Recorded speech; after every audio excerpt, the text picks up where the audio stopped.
Sir unfortunately आज के समय में ज्योतिष को बहुत ही ज़्यादा करप्ट कर दिया गया है।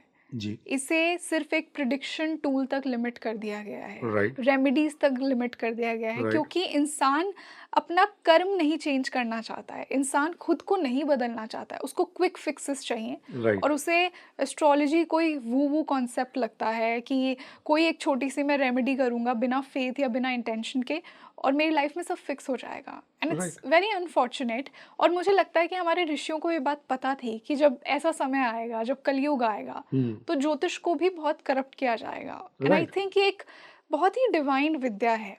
तो क्या हमें चेंजेस करने चाहिए हमारी अप्रोच में एज अ सोसाइटी ज्योतिष को सही उसकी सही एसेंस में समझने के लिए, जिस तरह से हमारे ऋषियों ने चाहा था कि ज्योतिष एक एम्पावरमेंट टूल है, ये आपको आपका कर्म समझाता है, ये आपको समझाता है कि आप अपने पूर्व जन्मों से क्या लेकर आए हैं। राइट, बट अनफॉर्चुनेटली आज के समय में ऐसा कुछ भी नहीं हो रहा है। और स्पेशली जब हम यंगस्टर्स की बात करते हैं, अगर हमारी यंग ऑडियंस इस पॉडकास्ट को देख रही है, तो उन्हें एस्ट्रोलॉजी को कैसे उसकी सही एसेंस में अप्रोच करना चाहिए? एब्सोल्युटली।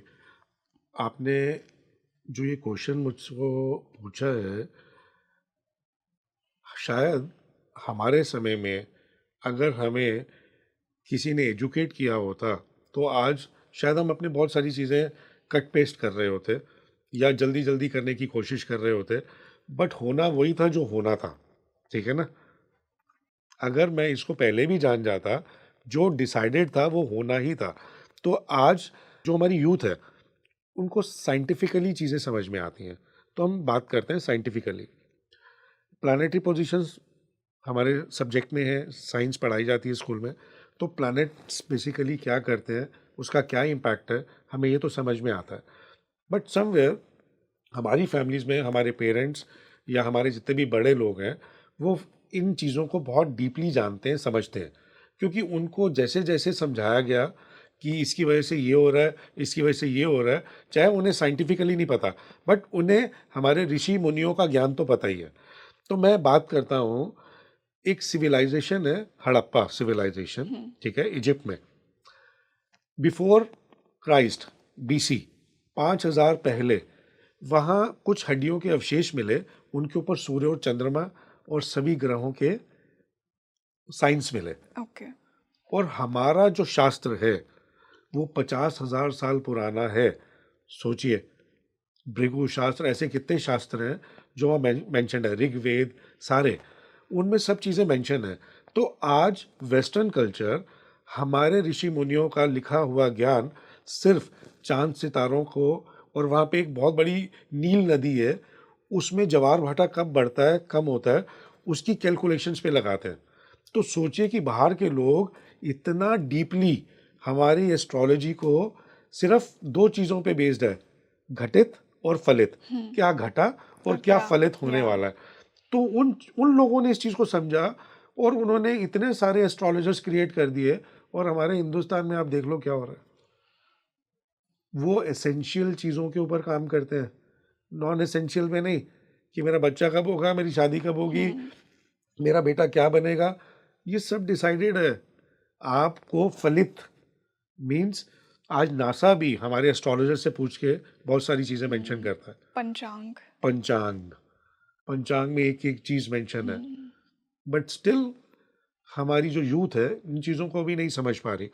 अगेन राहु यहाँ एक्टिव हो गया। हमारी यूथ राहु के साथ एक्टिव है, क्योंकि AI intelligence is a Rahu. और कल पुर्जों का, क्योंकि कलयुग है ना, हम्म। तो कलयुग में कल पुर्जों का ही टाइम है, और तो राहु हमें, एक्टिव है। हाँ, और हमें जरूरत है केतु की।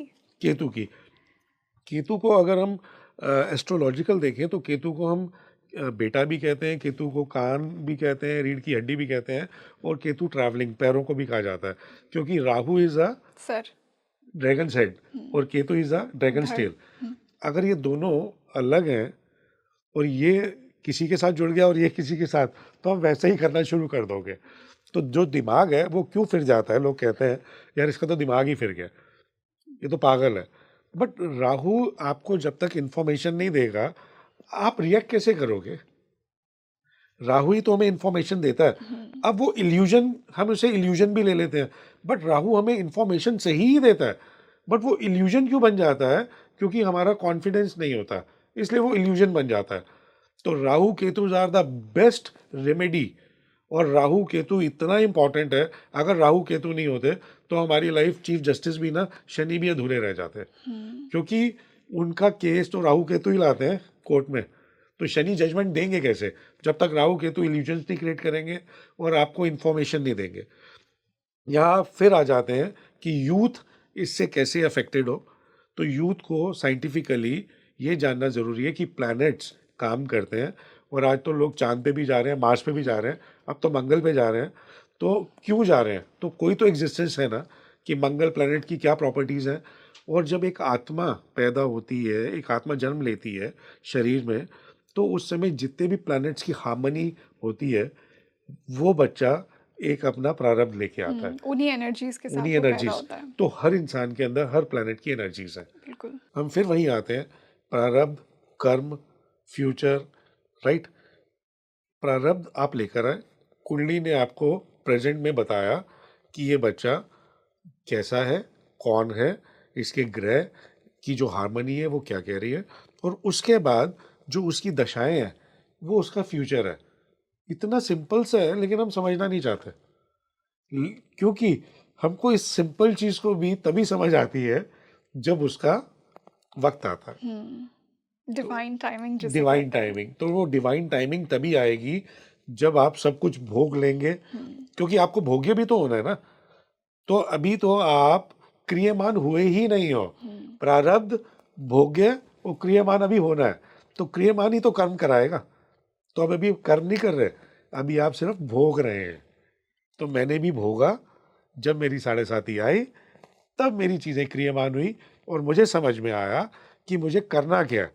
अभी तक तो हम फिर वही बात कर रहे हैं कि मेरी जो बुक आ रही है the man who knows destiny, उसमें मैंने यही चीज़ें मेंशन की है, personal, financial, health and career, ये 4 चीज़ें। अब इन 4 चीज़ों के वर्टिकल में आप चले जाओ, आदमी इतना ही सोचता है ना, क्योंकि हमारा डीएनए 95% डीएनए मैच करता है। तो जब हमारा डीएनए मैच करता है तो हम सब लोग एक जैसे ही तो हैं, हमारी प्रॉब्लम्स भी सेम है। तो हम सब लोग, जब मैं इन चीज़ों में उलझा हुआ था तो मैं भी यही ढूंढ रहा था कि मुझे करना क्या है। और आज भी कभी कभी ऐसा हो जाता है कि जब राहु का इम्पैक्ट आता है तो ब्लैंक कर देता है और दिख नहीं रहा होता कि अभी करना क्या है, जबकि मुझे पता है करना क्या है। मैं फिर उस एक क्षण में, उस एक सेकंड में फिर इल्यूजन में चला जाता हूँ कि नहीं यार ये कर लेता हूँ, जबकि मुझे पता है कि मैं एस्ट्रोलॉजी में अच्छा हूँ। मैं फिर नए नए एक्सपेरिमेंट करने शुरू कर देता हूँ, और फिर बाद में आके यही सोचता हूँ ना यार, this is the best thing I do. तो we are decided and everything is decided. To live life intelligently is an art. Necessity तो है ही है ना, बट आपको उसकी कला आनी चाहिए जीने की। तो कला आपको कौन सिखाता है? आपकी कुंडली, आपका भाग्य, आपका प्रेजेंट। आपका प्रेजेंट ही फ्यूचर क्रिएट करेगा, और फ्यूचर भी वहाँ दिख रहा है आपको। बट आज आप टाइम ट्रेवल करके आगे नहीं जा सकते, टाइम ट्रेवल करके आप पीछे जा सकते हो। अभी मैं यहाँ बैठा हूँ, मैं जिस एज में हूँ, मैंने जो जो किया, मैं एक सेकंड में टाइम ट्रेवल करके जा सकता हूँ। जा सकता हूँ, आप भी जा सकती हैं। मैं जो बातें कर रहा हूँ, आप इमेजिन कर सकती हैं कि आपने अभी तक टाइम ट्रेवल किया, मैंने कब पैदा हुई, मैंने क्या किया, सब टाइम ट्रेवल हो गया। कितने सेकंड लगे?